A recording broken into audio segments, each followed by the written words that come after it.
traveling away from the prophets that God says shall not profit this people at all. We press on to the true prophecies of God. As Daniel declared, there is a God in heaven who reveals secrets and makes known what shall be in the latter days. Nearly 2,000 years ago, the Apostle John received a vision of the end of the world. Jesus said to him, "Write the things which thou hast seen, and the things which are, and the things which shall be hereafter." He said, "I, Jesus, have sent mine angel to testify to you these things in the churches." And so John begins his book saying, "Blessed is he that readeth, and they that hear the words of this prophecy, and keep those things which are written therein, for the time is at hand." Certainly the book of Revelation is the premier source of information about the last days. In the midst of many visions, John witnessed something that has intrigued Bible scholars for centuries. A one-world empire that would come to power in the last days. An empire ultimately ruled by one man. I think the clearest evidence in the Bible, probably the books Revelation and Daniel speak to it most specifically, but I think Revelation 13 is indisputable as far as every nation, kindred, and tongue worshiping the beast. Nobody being able to buy or sell. He causes all, the small and the great, the rich and the poor, the free and the bond. John describes a mysterious figure called the Beast, a man who will be the one-world ruler. We find in the book of Daniel that his empire will rule the world. And we also find that in the book of Revelation, that every nation, kindred, and tongue is subject to him, and nobody can buy or sell without his mark. And power was given him over all kindreds and tongues and nations. This beast is supported by a second beast known as the false prophet, who compels all the world to worship the beast. And he causes all, both small and great, rich and poor, free and enslaved, to receive a mark in their right hand or in their foreheads, and that no man might buy or sell except he that had the mark or the name of the beast or the number of his name. Here is wisdom. Let him that hath understanding count the number of the beast, for it is the number of a man, and his number is 666. That passage describes a global government, absolute dictatorship, a global economy. No one can buy or sell unless they have the mark, and a global coercion that is made possible. So if you have everybody, and that covers everybody, and God went to great lengths to say rich and poor, free and bond, and so forth, to make us understand that this was a worldwide unification in every nation, kindred, and tongue. But this one-world empire had been witnessed centuries earlier by the prophet Daniel. Nebuchadnezzar, the king of ancient Babylon, was given a dream of a great image. God sent Daniel to interpret the dream and revealed that the figure represented 4 world empires that would come to power. Daniel is a remarkable book, and it has a lot to say about the last days. Truthfully, I find much of what Daniel says very difficult. Not in the category of Nostradamus, because it's saying something very definite, but I find it difficult to understand exactly what it's saying. Now, much of what it says is very clear, even in its symbology. For example, the image that Nebuchadnezzar saw. When Daniel interpreted the dream, he said, "You, O king, saw, and behold, a great image. This image's head was of fine gold, his breast and his arms of silver, his belly and his thighs of brass, his legs of iron, his feet part of iron and part of clay. You saw till a stone was cut without hands, which smote the image upon his feet that were of iron and clay, and broke them to pieces. Then was the iron, the clay, the brass, the silver, and the gold broken to pieces together, and became like the chaff. And the wind carried them away, that no place was found for them. And the stone that smote the image became a great mountain, and filled the whole earth." Daniel went on to explain the vision, saying, "This is the dream, and we will tell the interpretation thereof." He revealed that the first kingdom was Babylon itself, under Nebuchadnezzar. He said, "You, O king, are a king of kings. You are this head of gold." Daniel went on to describe the future empire, saying, "And after you shall arise another kingdom inferior to you, and another third kingdom of bronze, which shall rule over all the earth. And the fourth kingdom shall be strong as iron, forasmuch as iron breaks in pieces and subdues all things. So it is that this fourth empire is to subdue all the earth." But Daniel continued, saying, "And as the toes of the feet were part of iron and part of clay, so the kingdom shall be partly strong and partly broken. And in the days of these kings shall the God of heaven set up a kingdom which shall never be destroyed. And the kingdom shall break in pieces and consume all these kingdoms, and it shall stand forever.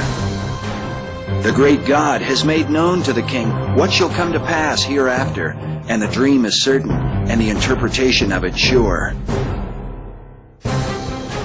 In time, Nebuchadnezzar was lifted up in pride, and God humbled him by giving him the heart of a beast and driving him from his kingdom. When 7 years had passed, Nebuchadnezzar learned his lesson and was restored. After him came his son, Belshazzar, who held a great feast. In his folly, King Belshazzar brought out the sacred vessels of the God of Israel and drank wine from them while praising other gods. The Bible says that in the same hour came forth fingers of a man's hand and wrote upon the wall of the king's palace. The king was terrified and called for his astrologers and wise men to read the strange writing, but none could do so. So the queen suggested he send for the prophet Daniel. When Daniel arrived, he said, "O thou king, the Most High God gave Nebuchadnezzar your father a kingdom and majesty and glory and honor.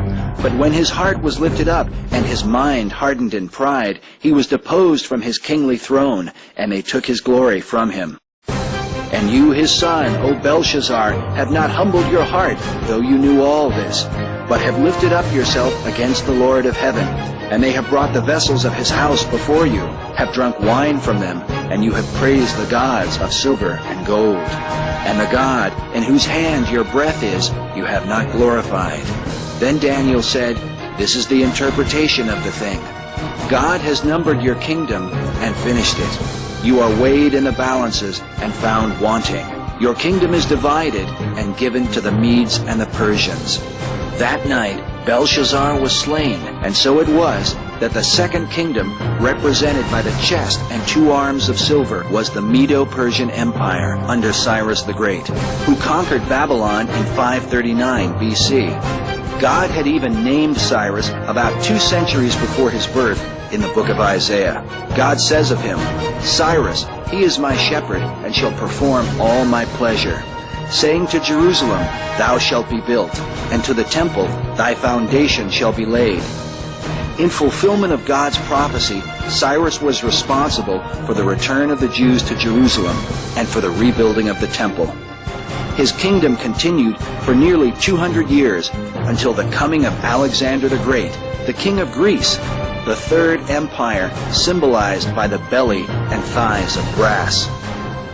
Alexander defeated the kings of Media and Persia, an event specifically prophesied by Daniel, who was given a vision of a he-goat and a ram with 2 horns. The prophecy says that the goat smote the ram and broke his 2 horns, and then tells us specifically, "The ram which you saw having 2 horns, these are the kings of Media and Persia, and the rough goat is the king of Greece."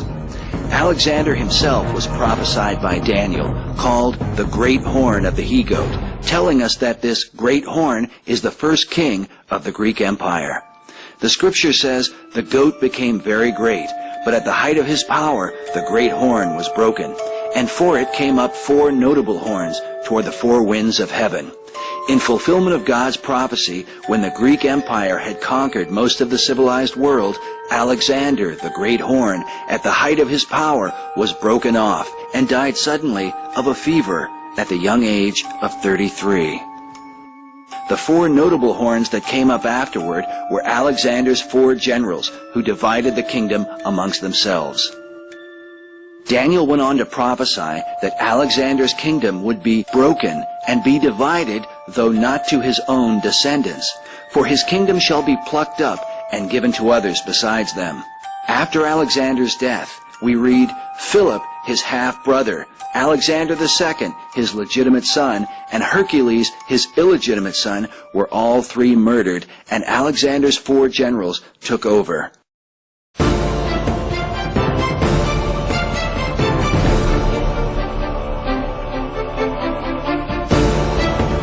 Daniel's prophecies are so specific, even foretelling the reign of Antiochus Epiphanes, who would ruthlessly persecute the Jews in the 2nd century BC, that critics have attempted to argue that Daniel must have been written after the events described. But Daniel's authorship was not questioned until about the 3rd century AD, nearly 900 years after it was written. The first to object was the Greek philosopher and historian Porphyry. The Encyclopedia Britannica tells us that Porphyry was well known as a violent opponent of Christianity and defender of paganism. In defense of Daniel, the Jewish historian Josephus, who lived in the 1st century AD, confirms Daniel's authorship and chronicles how Alexander the Great encountered the book of Daniel. He writes, quote, "When the book of Daniel was showed him, wherein Daniel declared that one of the Greeks should destroy the empire of the Persians, he supposed that himself was the person intended." Originally in Hebrew, the book of Daniel was translated into Greek prior to 270 BC in a document known as the Septuagint, the Greek translation of the Old Testament. This confirms the writing of Daniel well before a number of the prophecies, including that of Antiochus Epiphanes, occurred. The Septuagint itself is an often debated work, but its history is confirmed by Josephus, who gives a detailed account of how its translation came about in the 3rd century BC. The book of Ezekiel, written in the 6th century BC, also makes mention of Daniel, as did Jesus himself, who said specifically, "When you shall see the abomination of desolation, spoken of by Daniel the prophet, whosoever reads, let him understand." Meanwhile, the arguments against the date of Daniel's writing consist only of unbelieving objections rather than historical evidence. The dominance of the Third Empire continued until about 169 BC, when the Greeks lost control of ancient Macedon to the 4th kingdom of Daniel's prophecy.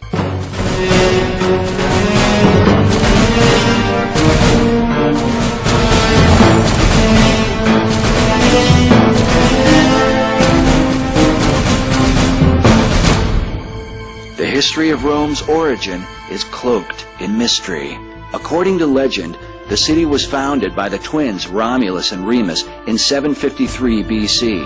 The twins were the illegitimate sons of Mars, the god of war, who raped a Vestal virgin while she slept. When the twins were outcast, they were suckled by a she-wolf, an event commemorated in many Roman images. Another version of the story tells of a shepherd finding them and taking them to his wife, a former prostitute. Part of the mystery of these accounts comes from the use of the word luper, which in Latin means both she-wolf and prostitute, or harlot. In time, the twins would found the city of Rome, named after Romulus, who would murder his brother Remus in a quarrel and become Rome's first king.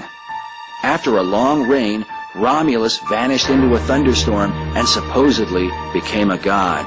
Later, he reappeared and, descending from the sky, declared to those who listened that, quote, "It is the will of heaven that Rome be the capital of the world." Centuries later, when Rome went from being a republic to a world empire, it was said of her first emperor, Augustus, that he subjected the whole wide earth to the rule of the Roman people. The mightiest of the four, God's prophecy makes it clear that this 4th kingdom would be divided, a division symbolized by the feet, part of iron and part of clay. Yet some scholars find an earlier division in the 2 legs of iron. The Roman is depicted by the 2 legs of this image, and the Roman Empire was indeed split in 2, just as that image foretold. The eastern leg of the old Roman Empire. In other words, up till recently, a lot of the prophecy buffs have been looking at the old Roman Empire and looked at Europe and drew this nice little circle around Europe and said, well, it's going to come from one of these countries. Well, what most people forget is that Rome had an eastern leg, and that was the Byzantine Empire, Constantinople, until it fell, I think, 14-something or other to the Turks and became Istanbul. It was split in two in 1054 AD when the Pope in Rome excommunicated Michael Sertularius, the Patriarch of Constantinople, and it was split between Roman Catholicism in the West, Eastern Orthodoxy, Greek and Russian and so forth Orthodoxy in the East. So it was split religiously at that time. It had already been split in 330 AD when Constantine moved his headquarters to Constantinople. You had this whole thriving civilization for, over 1,000 years that was the Eastern Empire, and didn't break down really until, the Muslims finally took it over.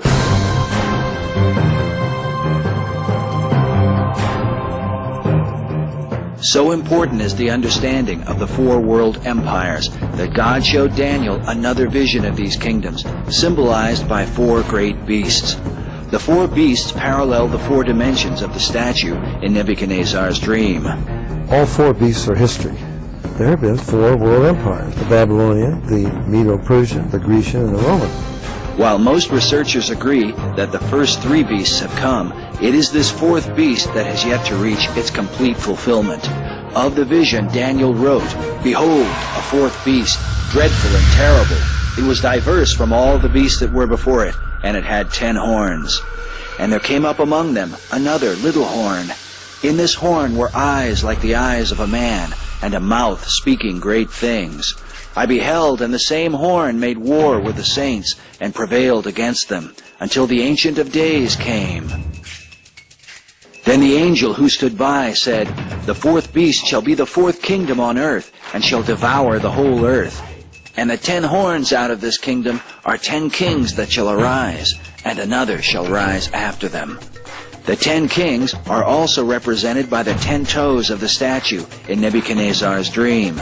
Daniel prophesied that in the days of these kings shall the God of heaven set up a kingdom which shall never be destroyed." So we know that the millennial kingdom of Christ can only occur at a time when there are 10 kings ruling the world. This revived Roman Empire will come under 10 heads. Now, I never believed there were the 10 nations Western Europe, because the Roman Empire itself was much larger than Western Europe. It went all down through Syria, Turkey and Syria and Lebanon and all across North Africa and so forth. So the world will be divided into 10 regions under 10 local heads. And already, for computer reasons, for banking reasons, the world has been divided. The Club of Rome divided the world 25 years ago into 10 regions, and that's pretty much the way it's laid out today. In the days of those kings, the God of heaven will establish a kingdom. So if the rabbis had known that one prophecy, if the disciples of John the Baptist had known that one prophecy, it would have solved a lot of problems for them. Because John the Baptist sent 2 disciples, you remember, from prison. He said to Jesus, "Art thou he that should come, or look we for another?"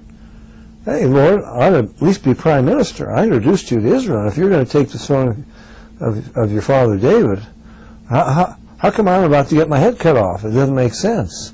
They thought the kingdom would be established then. No. It will only be established when those 10 kings, in the days of those 10 kings. These 10 kings were also witnessed by the Apostle John, who saw a vision of a beast with 7 heads and 10 horns.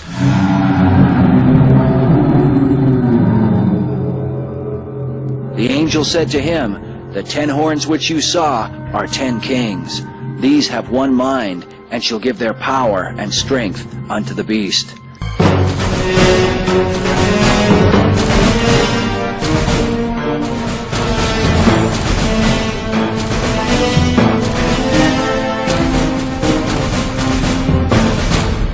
So the world is to be ruled by 10 men, who will ultimately give their power to one man, the little horn of Daniel's vision, the mysterious figure known as the man of sin and son of perdition, Antichrist.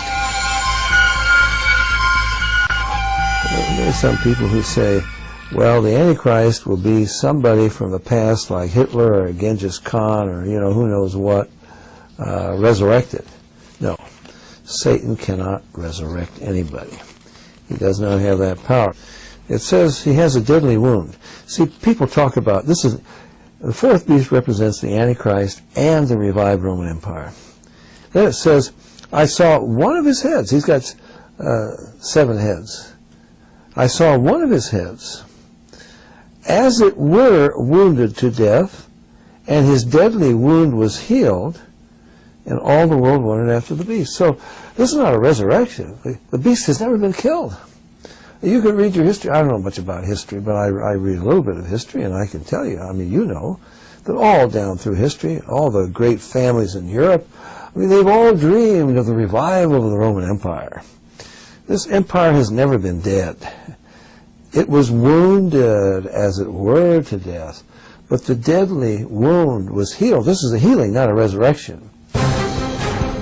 And all the world wondered after the beast, and they worshipped the dragon who gave power unto the beast. And they worshipped the beast, saying, Who is like the beast? Who is able to make war with him? The Bible says that all that dwell upon the earth shall worship him, whose names are not written in the book of life of the Lamb. Scholars believe this worship denotes a one-world religion focused on both the dragon, whom the Bible calls Satan, and the beast, or Antichrist. This apostate church, as some have called it, is symbolized by yet another figure in John's Revelation. The angel said to him, Come here, I will show you the judgment of the great harlot that sits upon many waters. So he carried me away, and I saw a woman sit upon a scarlet-colored beast, having 7 heads and 10 horns. And the woman was arrayed in purple and scarlet, having a golden cup in her hand, full of abominations. And upon her forehead was a name written, Mystery, Babylon the Great, the mother of harlots and abominations of the earth. This is incredible. This is the 4th time this beast has been seen in the Bible. Never did it have a woman on his back before. We never hear an expression of surprise or astonishment from anybody, but now he says, when I saw her, I wondered with great admiration. He doesn't admire her, he's astonished. A woman rides the beast, and not like in a rodeo, the critter isn't trying to buck her off. She's apparently in control. A woman? On a beast? And this horrible world-devouring creature? And a woman is riding on it, apparently directing it. And I think the Bible makes it very clear who that woman is. Well, he gives us all the identifying characteristics of it.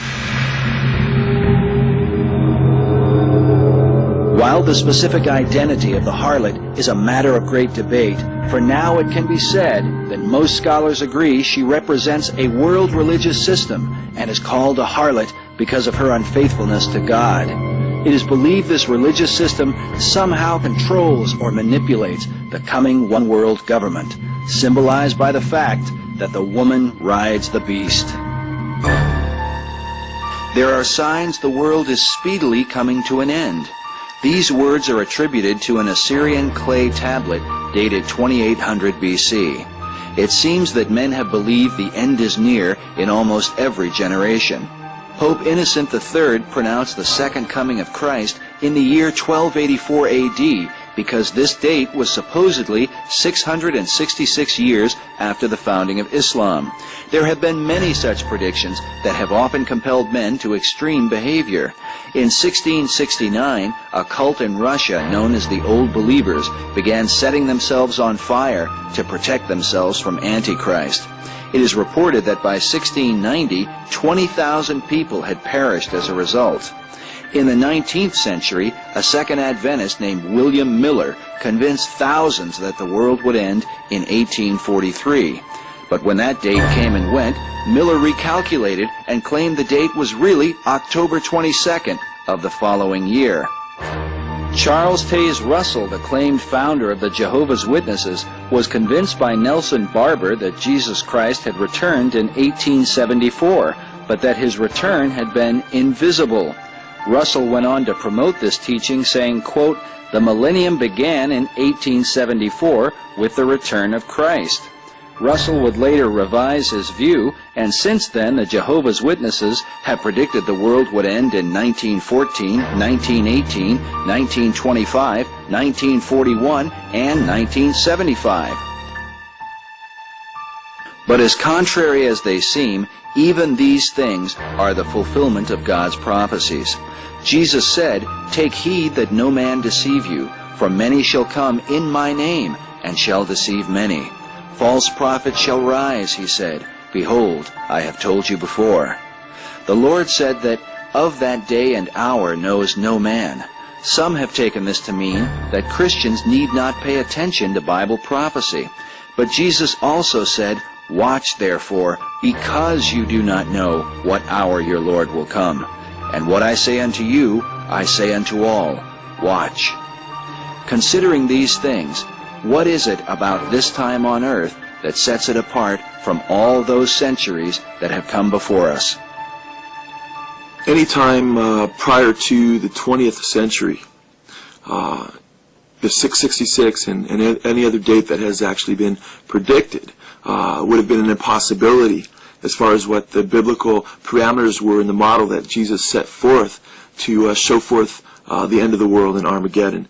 And we know that because the Bible told us that Israel would have to become a nation again. We know that Israel would have to become a nation again based on several different prophecies. I mean, and the most significant prophecy, I think, has to do with the restoration of Israel to its land, which happened in 1948. Right after World War II, you had this great influx of Jews who became later Israelis into the ancient homeland of Israel after 2,000 years of diaspora. 2,000 years, almost.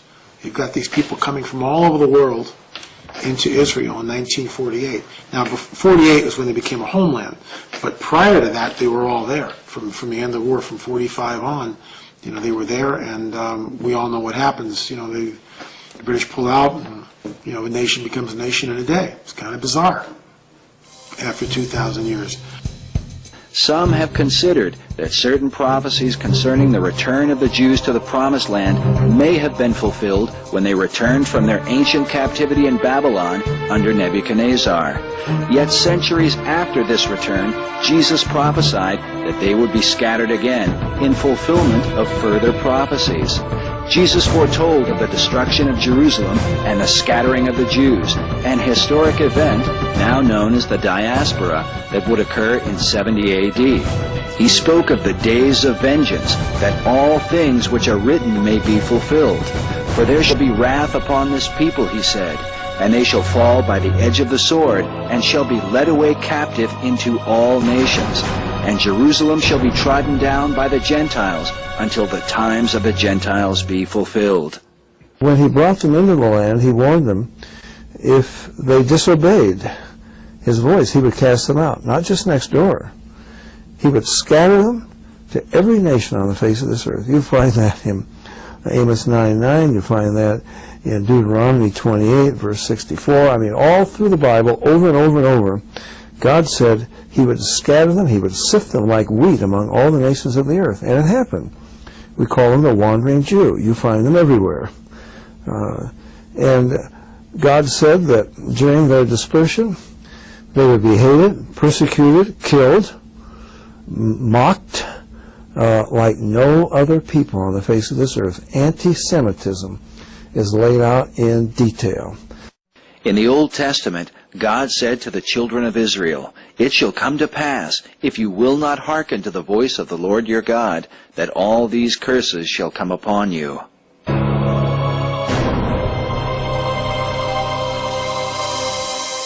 The Lord shall cause you to be defeated before your enemies, and you shall be removed into all the kingdoms of the earth.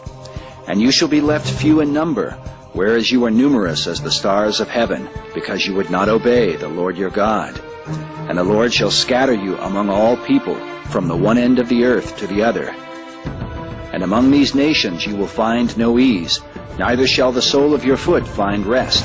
But the Lord shall give you there a trembling heart, and failing of eyes, and sorrow of mind. And your life shall hang in doubt before you, and you will be in dread night and day, and shall have no assurance of your life. and no man shall save you. Your sons and your daughters shall be given unto another people, while your eyes look on and yearn for them. But there will be nothing you can do.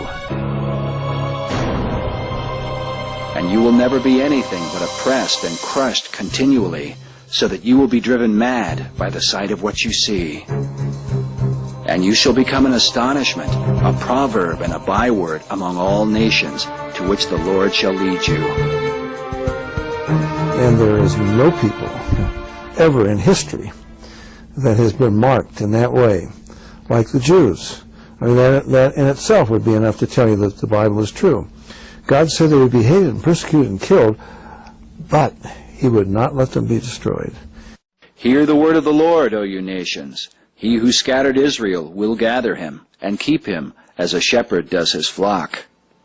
And why do I believe the Jews are being encouraged to return to their land? Because God foretold that he would bring them all back. He said at the end of the age, in Old Testament prophecies, that they would not, that he would bring them back, as back to the land, and that once they were back to the land, they would never more be thrown out of it. And I will bring back my exiled people Israel, and they shall build the waste cities and inhabit them. And they shall plant vineyards and drink their wine.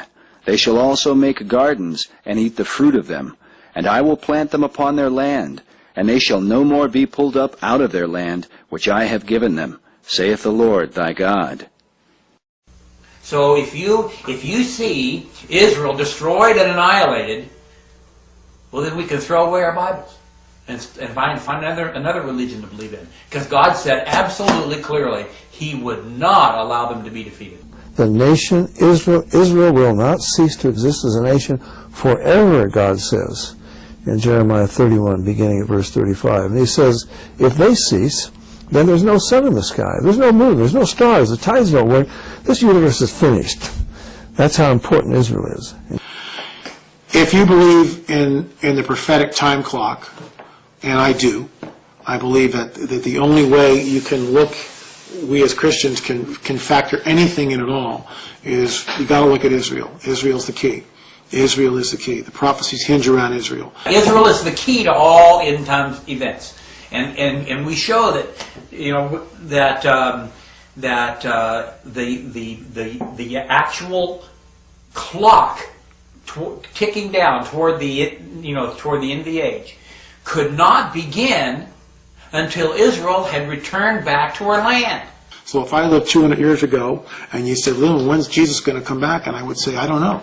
He's going to come back, but I don't think we're in the window of time where that's going to happen." Also, Israel had to be a nation for Armageddon to take place, because in Zechariah 14, we see, in 12 through 14, we see all the nations surrounding Israel. If Israel doesn't exist, you can't have all nations surrounding them to destroy them. The word Armageddon has become a general term for destruction, calamity, and the end of the world, as represented by various artists, filmmakers, and authors. Yet its biblical meaning is more specific. According to the Bible, Armageddon is what happens when all the nations of the earth are gathered together against Jerusalem and the Jews. God declared that in the last days he would make Jerusalem a cup of trembling for all the nations of the earth. Zechariah chapter 12 tells us that they'd be a burdensome stone, that if anybody sought to lift that stone, they'd be injured. We see that the whole world is looking at Israel as a burdensome stone that's keeping the world from this world peace. God said, I will make Jerusalem a cup of trembling, a burdensome stone in the last days for all the nations of the world when they're in their siege against Jerusalem. And there is a siege against Jerusalem today. I mean, you can't believe it. What, a cup of trembling? I mean, what a stupid remark. I mean, what's that about? I mean, what a ridiculous statement to make. And scholars of the Bible have pointed to that and go, please, Jerusalem, a cup of trembling in the whole world? Let's take it literally. Let's look at that 500 years ago. Let's look at it during the Crusades 1,000 years ago. Not to the whole world, it wasn't a cup of trembling, was it? Not to the whole world in a literal sense. And I'm a literalist, unfortunately. But when it says the whole world, Jerusalem today is a cup of trembling to the whole world. The United Nations has condemned Israel more than 370 times. They never condemned the Arabs for attacking them. They condemned the Jews for defending themselves. And it's incredible. The whole world is against them. And God said, I will make them a cup of trembling. And this is the number one problem that the United Nations faces today. Everybody knows it. The United Nations has spent 1/3 of its time in deliberations and pronouncements about Jerusalem and Israel. This little land that has 1/1000th of the world's population. They spend 1/3 of their time on it. Everyone's afraid. What happens if, this powder keg starts off in the Middle East? We may be looking at World War III. It has become a cup of trembling to the whole world. God foretold of the siege both against Judah, the Jews, and against Jerusalem. Then he goes on to speak of the day of the Lord, saying, Behold, the day of the Lord cometh, for I will gather all nations against Jerusalem to battle. God makes it clear that what he does with Israel is to be a witness to all the nations of the earth. In fact, in Isaiah 43:10, God says to Israel, you are my witnesses to yourselves and to the world that I am God. Not because we've got a lot of godly Jewish people running around the world telling people that God exists. They don't do that. But because of what the Bible said would happen to them, and it has happened. I do not this for your sakes, O house of Israel, but for my holy name's sake.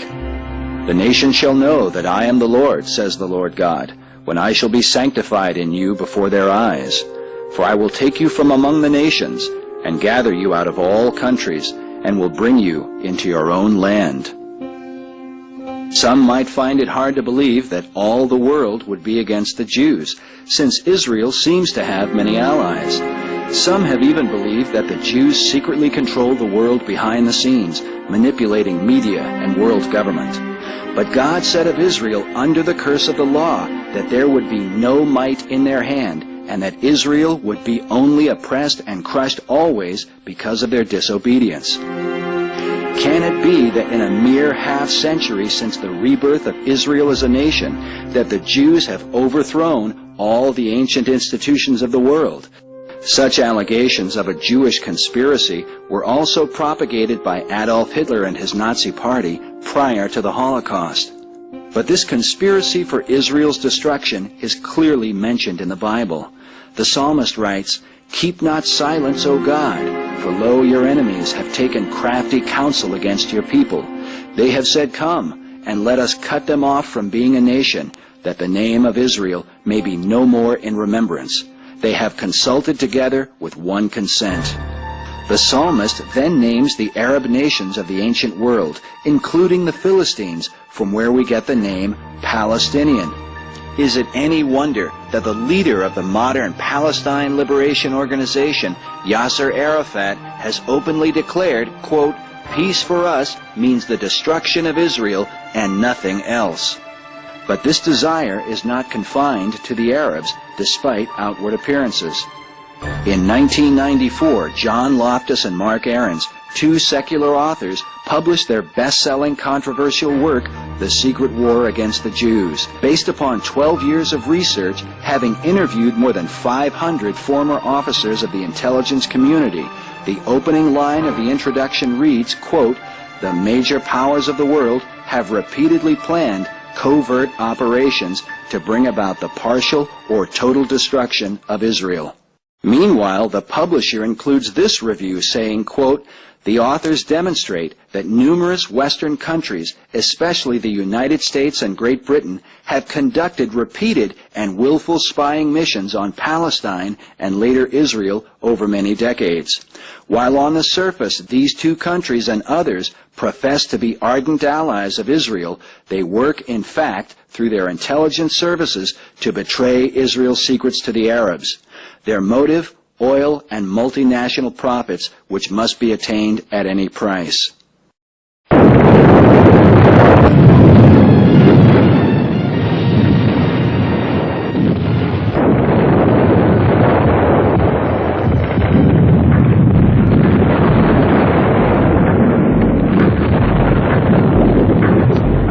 The Bible foretells that events leading to Armageddon will be a time of trouble, the likes of which mankind has never before witnessed. Jesus said, For then shall be great tribulation, such as was not since the beginning of the world to this time, no, nor ever shall be. And except those days be shortened, there should no flesh be saved. That's an amazing prophecy. You couldn't wipe out all flesh with bows and arrows and swords and spears, the weapons that they had in that day. Not even with conventional bombs from World War II. But we live in a day where we have weapons so horrible. I mean, it is just beyond science fiction. You give us an address anywhere, and we'll send a bomb right through the front door from 500 miles away. Man has the power to destroy the earth completely. Now, that's never happened before. They couldn't do it with bows and arrows and horses and so on and so forth. In fact, the Bible says the nations will turn their weapons on each other in Zechariah 14, and it says that as they're standing, their eyeballs and their tongues will be consumed and dissolved out of their mouths while they're on their feet. That was impossible with weapons that we had just 80 years ago. You couldn't have even foreseen when this prophecy, Jesus says, unless I intervene, no flesh is left. I think you got a nuclear exchange underway or about to start, and Jesus intervenes to rescue Israel. He's not going to let them be destroyed. Then shall the Lord go forth and fight against those nations, as when he fought in the day of battle. And his feet shall stand in that day upon the Mount of Olives, which is before Jerusalem on the east. When this passage is compared with the New Testament, we find further reassurance of the second coming of Christ. In Acts chapter 1, Jesus stood upon the Mount of Olives with his disciples. Perhaps they were considering Zechariah's prophecy when they asked, "Lord, will you at this time restore again the kingdom to Israel?" Jesus answered them, saying, "It is not for you to know the times or the seasons which the Father has put in his own power." Then as they beheld him, he ascended into heaven. The disciples seemed to watch in confusion, and so 2 men stood by in white clothing, who said to them, "You men of Galilee, why do you stand gazing up into heaven? This same Jesus who is taken up from you into heaven shall so come in like manner as you have seen him go into heaven." The angels seemed to be reassuring the disciples that Jesus would indeed fulfill Zechariah's prophecy, that even as he ascended from the Mount of Olives, he would likewise return, and his feet will stand in that day in the same place he departed. And he destroys Antichrist, because it's Antichrist. I believe it's not just Russia, in my opinion, and the Arab nations and Confederacy and so forth. Sure, they're there, but it's the whole world. United States, too, everybody.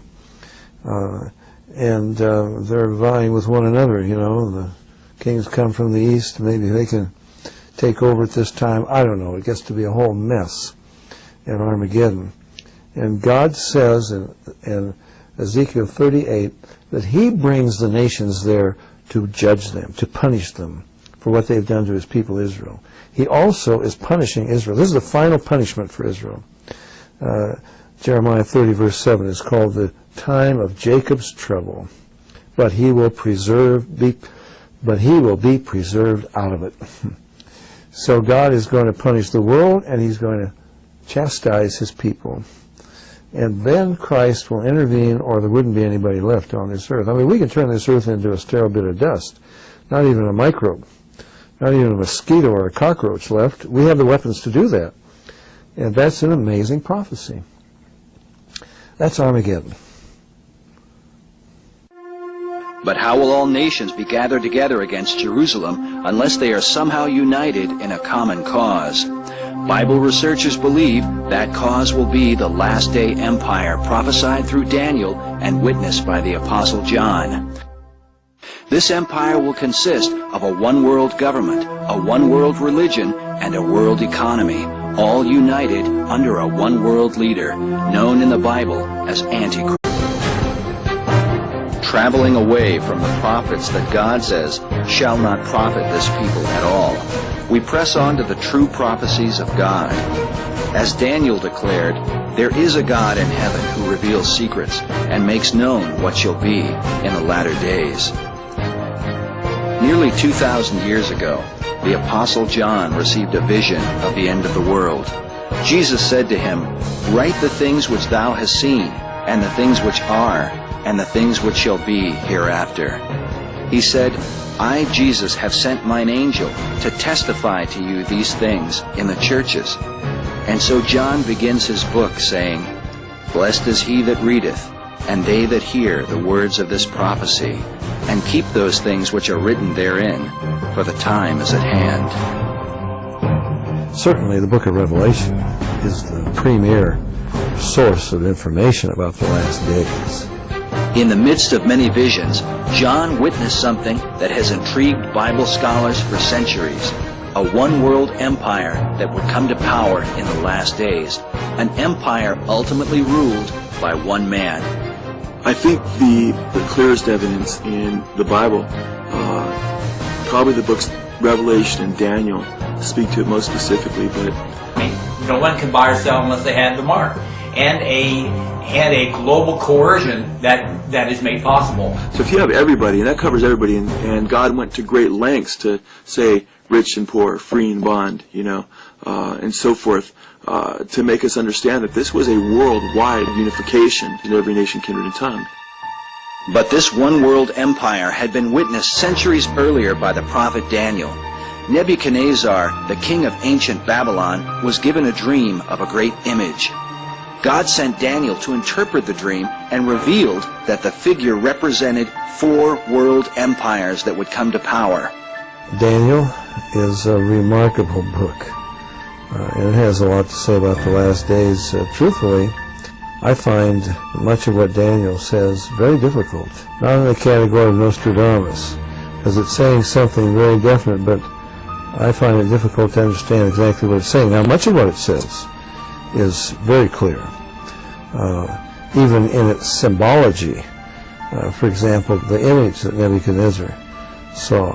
When Daniel interpreted the dream, he said, "You, O king, saw, and behold, a great image.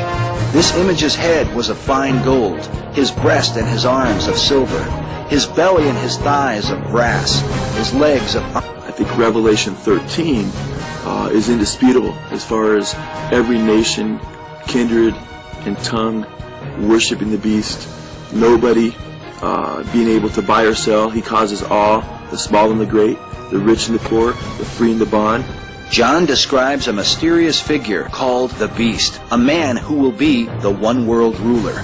We find in the book of Daniel that his empire will rule the world. And we also find that in the book of Revelation, that every nation, kindred, and tongue is subject to him, and nobody can buy or sell without his mark. And power was given him over all kindreds and tongues and nations. This beast is supported by a second beast known as the false prophet, who compels all the world to worship the beast. And he causes all, both small and great, rich and poor, free and enslaved, to receive a mark in their right hand or in their foreheads, and that no man might buy or sell except he that had the mark or the name of the beast or the number of his name. Here is wisdom. Let him that hath understanding count the number of the beast, for it is the number of a man, and his number is 666. That passage describes a global government, absolute dictatorship, a global economy. And in the days of these kings shall the God of heaven set up a kingdom which shall never be destroyed.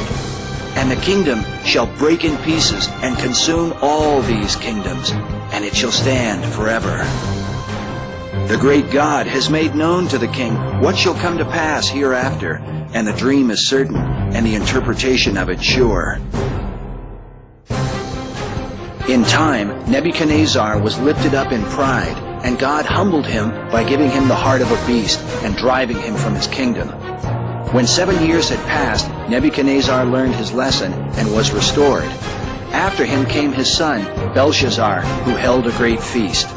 In his folly, King Belshazzar brought out the sacred vessels of the God of Israel and drank wine from them while praising other gods. The Bible says that in the same hour came forth fingers of a man's hand and wrote upon the wall of the king's palace.